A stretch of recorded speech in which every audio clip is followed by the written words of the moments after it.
पिछले साल की बात है, जब गांव में सूखे का कहर बरपा। फसलें बर्बाद हो गई, तालाब सूख गए और जमीन बंजर होने लगी।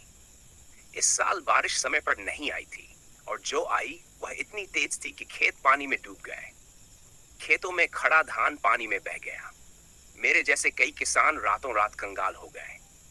इस विपत्ति में भी मैंने हिम्मत नहीं हारी। मैंने फिर से फसल उगाने की ठानी। इस बार गेहूं की बुवाई की, दिन रात मेहनत की। फिर भी दिल में एक डर था, क्या इस बार फसलें सही सलामत होंगी? गांव में कुछ अजीब होने लगा। लोग कहने लगे कि हमारे खेतों में कुछ अशुभ ताकतें घूम रही हैं। एक रात जब मैं अपने खेतों की रखवाली कर रहा था, तब मैंने कुछ अजीब महसूस किया। ठंडी हवा चलने लगी और अचानक से मेरे हल के पास एक परछाई दिखाई दी। मैंने जब पास जाकर देखा तो वहां कोई नहीं था, लेकिन हल खुद ब खुद हिलने लगा। मैं घबरा गया और भागकर गांव लौट आया। अगले दिन गांव के बुजुर्गों से बात की तो उन्होंने बताया कि पहले भी इस तरह की घटनाएं हो चुकी हैं। गांव के पास एक पुराना कुआं है जिसके पास कई सालों पहले एक किसान की हत्या हुई थी। तब से उसकी आत्मा उन खेतों में भटक रही है जो उसकी बर्बादी के गवाह बने थे। कई किसानों ने बताया कि उन्होंने भी खेतों में अजीब आवाजें सुनी हैं, जैसे कोई हल चला रहा हो, पर आसपास कोई नहीं होता। मैंने इसे अंधविश्वास समझकर नजरअंदाज कर दिया, पर रात होते ही मेरे खेतों में अजीब घटनाएं फिर से शुरू हो गई।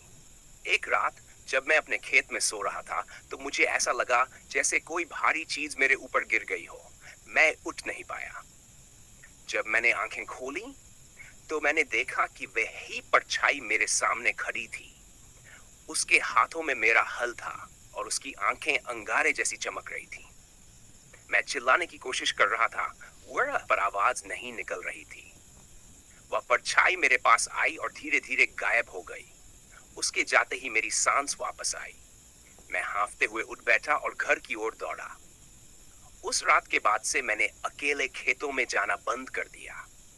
गांव वालों ने कहा कि उस आत्मा की मुक्ति के लिए पूजा करनी होगी। हमने गांव के पुजारी से सलाह ली और एक हवन का आयोजन किया। कहा जाता है कि आत्मा को शांति मिली, पर मेरे दिल में उस रात का खौफ अब भी जिंदा है। जब भी हल लेकर खेत में उतरता हूँ, वह परछाई मेरे मन में तैरने लगती है। फसलें अब फिर से अच्छी हो रही हैं, लेकिन उस रात का डर मेरी यादों में हमेशा के लिए बस गया है।